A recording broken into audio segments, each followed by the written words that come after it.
नमस्कार, मैं अशोक कुमार पांडे और स्वागत है आपका टीसीएच पर। जिस समय मैं यहां पर रिकॉर्ड कर रहा हूं यानी मिडिल ईस्ट में इस समय जो समय होगा वो 9 और 10 बजे के आसपास का समय होगा। उस समय जबरदस्त हमले चल रहे हैं दोनों तरफ से। एक तरफ से ईरान ने हमला किया है, ईरान ने सेंटर बनाया है हमले का इस बार तेल अवीव को, और तमाम सेंसर के बावजूद तेल अवीव से जो विजुअल्स आ रहे हैं वो ये बता रहे हैं कि जबरदस्त नुकसान हुआ है। जबरदस्त नुकसान तेल अवीव में हुआ है और बेन गुरियन एयरपोर्ट को भी निशाना बनाया गया है। ऐसी खबरें आ रही हैं। तेहरान टाइम्स का अगर दावा माने तो इजराइल के अंदर 1200 से ज्यादा लोग अभी तक मारे जा चुके हैं। यह तेहरान टाइम का दावा है, मेरा दावा नहीं है। मैं वहां पर गिनने नहीं गया था। तेहरान टाइम ने जो दावा किया है वो वहां जो सिमेट्रीज है जहां लाशों को दफनाया जाता है, वहां जो हलचल बढ़ी है, वहां के रिकॉर्ड्स के आधार पर तेहरान टाइम ने दावा किया है। तो तेल अवीव के ऊपर लगातार हमले हो रहे हैं। इसके अलावा आप कह सकते हैं जो अमेरिका के पार्टनर्स हैं, जैसे यूएई के ऊपर हमला हुआ है। एग्जैक्टली कहां हुआ है वो हमें अभी तक पता नहीं, लेकिन कहा यह जा रहा है एनर्जी सेक्टर पर शायद हमला हुआ है। इसके अलावा सऊदी अरबिया की अगर बात करें तो प्रिंस सुल्तान एयर बेस पर हमला हुआ है, यह कंफर्म है। कुवैत में भी हमला हुआ है, यह भी कंफर्म है। बहरीन में भी कंफर्म है कि हमला हुआ है। यह ईरान लगातार हमले कर रहा है। ईरान का अगर देखें तो ईरान में इस्फहान, बंदर अब्बास, बंदर लांगे और शिराज में कहा जा रहा है हमला हुआ है। इसके अलावा खुर्रम शहर में हमला हुआ है, जहां बताया जा रहा है कि पावर सेक्टर, एनर्जी सेक्टर पर हमला हुआ है और वहां की लाइट चली गई है। ईरान के कई इलाकों में अंधेरा हो गया है, यह बताया जा रहा है। इसका मानी क्या है पहले समझिए। ट्रंप ने 48 घंटे की टाइमलाइन दी थी, चेतावनी दी थी, वार्निंग दी थी कि 48 घंटे में अगर स्ट्रेट ऑफ हॉर्मुज पूरी तरह से नहीं खुलता है तो हम ईरान के एनर्जी सेक्टर पर हमला करेंगे। और बदले में ईरान ने बहुत साफ कहा था कि अगर हमारे एनर्जी सेक्टर पर हमला होता है तो हम गल्फ के सारे एनर्जी सेक्टर्स पर हमला करेंगे, इजराइल के सारे एनर्जी सेक्टर्स पर हमला करेंगे। खासतौर पर जो वहां के संसद के स्पीकर हैं गालिबाफ साहब, उनका एक जो ट्वीट आया था उसमें इस बात को बिल्कुल क्लियर किया गया था कि अगर ईरान के एक भी पावर सेंटर पर हमला होता है तो पूरे गल्फ के पावर और एनर्जी सेक्टर पर हमला होगा। इसमें एक बात मैं बता दूं, डीसैलिनेशन प्लांट्स पर हमले की बात बिल्कुल नहीं की गई है। किसी भी जिम्मेदार ईरानी अफसर ने या नेता ने डीसैलिनेशन प्लांट पर हमले की बात नहीं की है।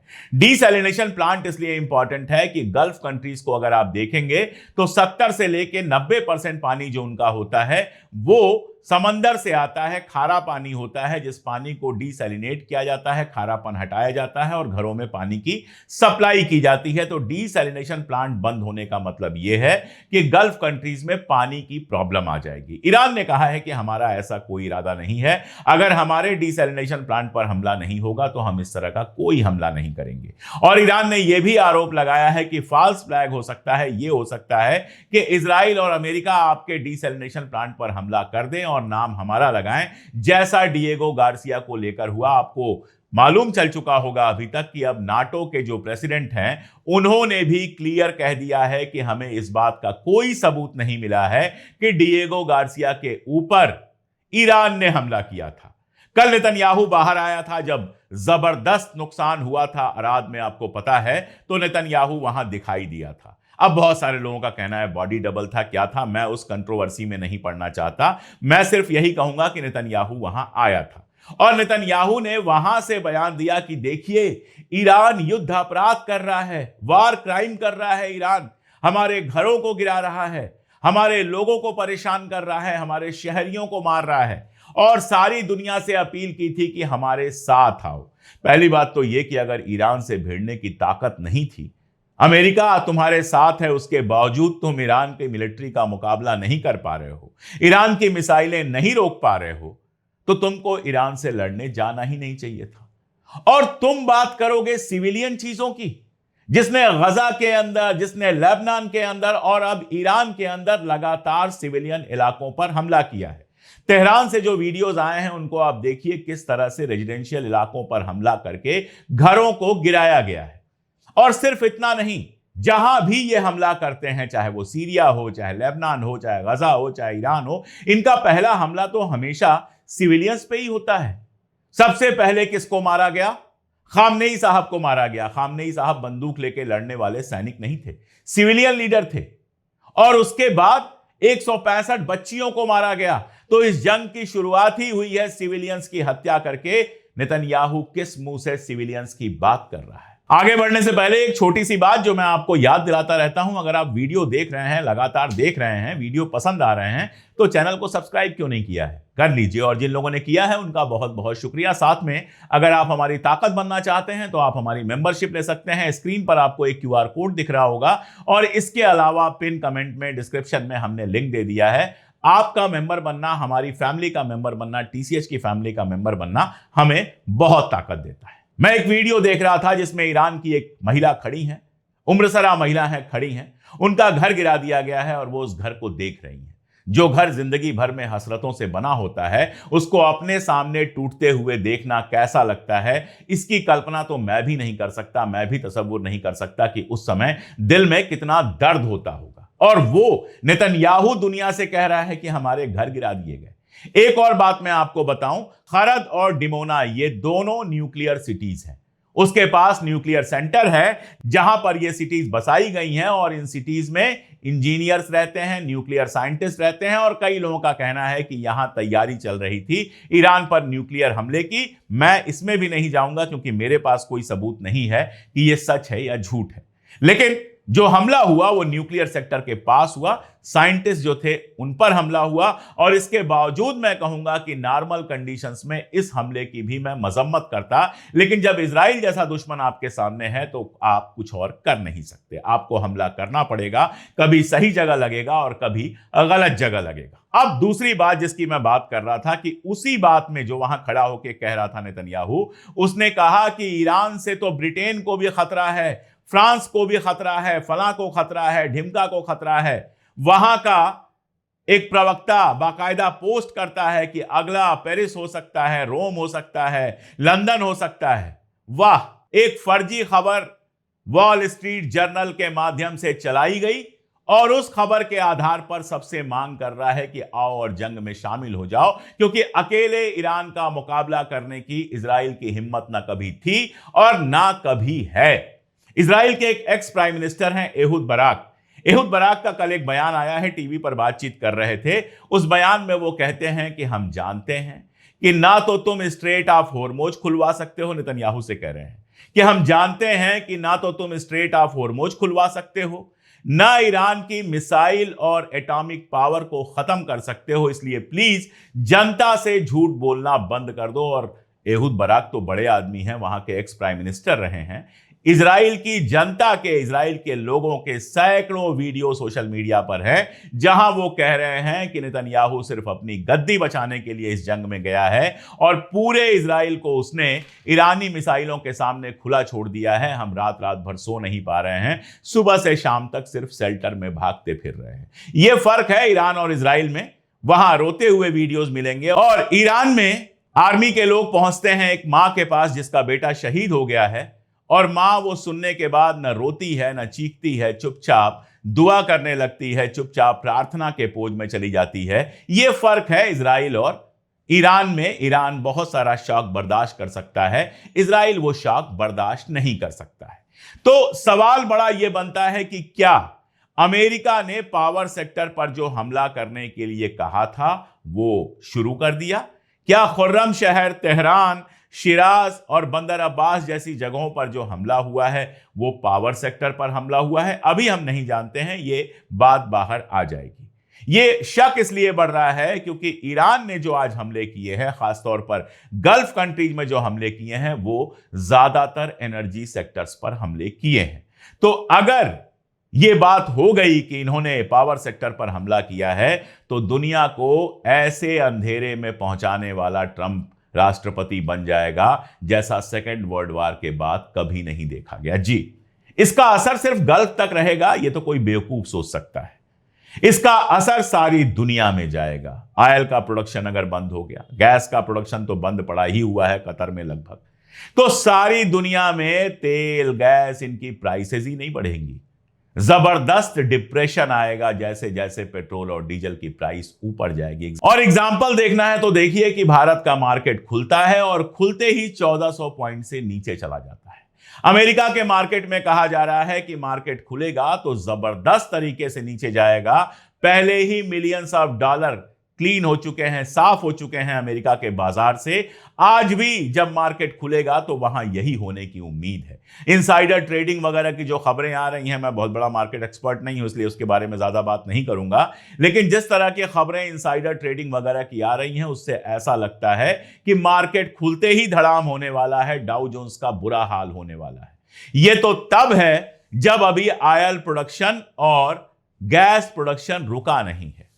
अमेरिका की हालत कितनी खराब है आप इस बात से समझ लीजिए कि जिस ईरान के तेल पर बरसों से उसने सैंक्शन किया हुआ था, कहा हमने खोल दिया, अब सैंक्शन नहीं है। ईरान का जो ऑयल, स्ट्रैंडेड ऑयल है जो समंदर में है, वो कोई भी खरीद सकता है, और ईरान कहता है हमारे पास एक्स्ट्रा ऑयल है ही नहीं, हमारे पास जितना तेल है सबके हमारे पास बिजनेस वाले हैं, सबके तेल हम बेच चुके हैं, नया तेल हमारे पास नहीं है। ईरान मार्केट में एक्स्ट्रा तेल लाकर अमेरिका के ऊपर जो प्रेशर पड़ रहा है उस प्रेशर को खत्म नहीं करना चाहता है। ये हालात है। और हालात आप सुनिए, लगातार बात यह हो रही है कि ट्रंप जमीन पर सैनिक भेजना चाहते हैं कब्जा करने के लिए खार्ग आइलैंड को। एक तो खार्ग आइलैंड पर पहुंचने के लिए आपको स्ट्रेट ऑफ होर्मुज क्रॉस करना पड़ेगा। स्ट्रेट ऑफ होर्मुज क्रॉस करने की हिम्मत नहीं है, वहां इतनी माइंस है कि स्ट्रेट ऑफ होर्मुज से जब इनकी जहाजें जाएंगी तो उनके ऊपर हमला होगा। तो खार्ग आइलैंड पे पहुंचना ही आसान काम नहीं है, पहली बात तो ये। दूसरा, अगर ये खार्ग आइलैंड पे पहुंच गए तो क्या होगा, इसको लेकर मैं बहुत बात कर चुका हूं, लेकिन अभी जो बात कर रहा हूं वो दूसरी है। हफ पोस्ट ये बता रहा है कि अमेरिका के सैनिकों के अंदर गुस्सा भरा हुआ है और ढेर सारे सैनिक, खासतौर पर रिजर्विस्ट जो हैं, इस लड़ाई में शामिल होने से इनकार कर रहे हैं। देखिए, एक बात क्लियर जान लीजिए कि अमेरिका के सैनिक जानते हैं अच्छी तरह से, और अमेरिका के एक्सपर्ट्स जानते हैं, जाने कितने रिटायर्ड आर्मी ऑफिसर्स ने, एक्स CIAs ने यह बात कही है कि इस जंग में सिर्फ और सिर्फ नुकसान होना है, कोई फायदा नहीं होना है। द इकोनॉमिस्ट, जो गजा के जेनोसाइड का लगातार सपोर्ट करता रहा, जिसका पत्रकार कहता है कि गजा में जेनोसाइड जैसी कोई चीज नहीं हुई थी, जो कहता है कि सिविलियन इलाके पर हमला इजराइल ने नहीं किया था, वो भी मैंने आपको दिखाया था, कवर छापता है और जिसमें कहता है द ब्लाइंड फ्यूरी। इसका मतलब बिना सोचे समझे ट्रंप वहां चले गए, सोच समझ के तो गए थे। मोसाद ने इनको फीड किया था कि 3 दिन के अंदर सब खत्म हो जाएगा, जनता सड़क पे आ जाएगी, ईरान में सरकार बदल जाएगी, ये सब मोसाद ने फीड किया था, सब गलत साबित हो गया।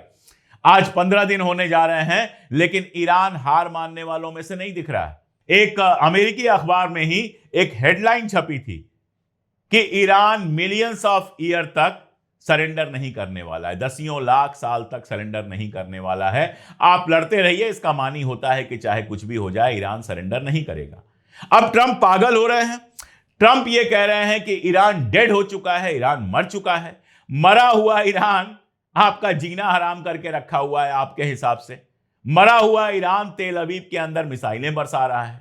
मरे हुए ईरान से आपकी हालत खराब है, स्ट्रेट ऑफ होर्मुज से एक शिप नहीं निकाल पा रहे हैं। ये सब पागलपन में कही हुई बातें होती हैं, और दरअसल जैसे हमारे यहां मोदी जी के भक्त हैं, वैसे ही वहां भी ट्रंप के भक्त हैं जो सब कुछ सुनने को तैयार हैं।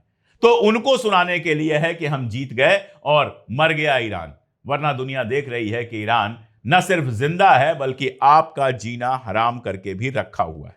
उसके बाद कहते हैं पीस थ्रू स्ट्रेंथ। दरअसल बेंजामिन नेतन्याहू से सीधे उन्होंने चुरा लिया। इसका मतलब क्या होता है कि ताकत जब हमारे पास होगी तो पीस होगा। ताकत तो आपके पास रशिया के गिरने के बाद से लगातार है। यूएसएसआर जब टूटा उसके बाद से आप सिंगल वर्ल्ड के पावर है, सबसे बड़ी पावर है। आपने पीस कहां स्थापित की है? आप जहां गए लोगों को मारा। अफगानिस्तान में कौन सी पीस आपने स्थापित की? लीबिया में कौन सी पीस स्थापित की? इराक में कौन सी पीस आपने स्थापित की? पीस तो आपने कभी स्थापित की नहीं है, और यह बात अमेरिका के सैनिक जानते हैं। इसलिए हफ पोस्ट यह खबर दे रहा है कि अमेरिका के सैनिक इस जंग में शामिल होने से इंकार कर रहे हैं।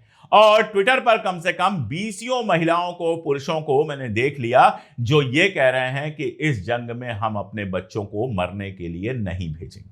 तो ये हाल है अमेरिका का कि वहां से खबर आ रही है कि वहां के सैनिक लड़ने के लिए तैयार नहीं है। मैं ये नहीं कह रहा कि अमेरिका से कोई आएगा ही नहीं लड़ने, आएंगे, सैनिक आएंगे, लेकिन ये जो विरोध हो रहा है ये अपने आप में नया है। और ये अमेरिका के अंदर इस जंग को लेकर मुखालफत जिस तरह से बढ़ रही है, इस जंग को अमेरिकन लोगों का सपोर्ट जिस तरह से लगातार कम हो रहा है, आप सोचिए रॉबर्ट डिनेरो, जाने माने एक्टर, हम सब जानते हैं, उनका वीडियो आया था जिसमें 28 तारीख को ट्रंप के खिलाफ पूरे अमेरिका में बड़ी रैली करने का आह्वान किया है। मार्टिना नवरातिलोवा टेनिस की प्लेयर हैं, लेकिन पॉलिटिक्स पर भी बोलती हैं, प्लेयर है नहीं थी, मेरे पापा की फेवरेट प्लेयर थी मार्टिना नवरातिलोवा, लगातार उन्होंने विंबलडन जीता था, आज भी मुझे याद है।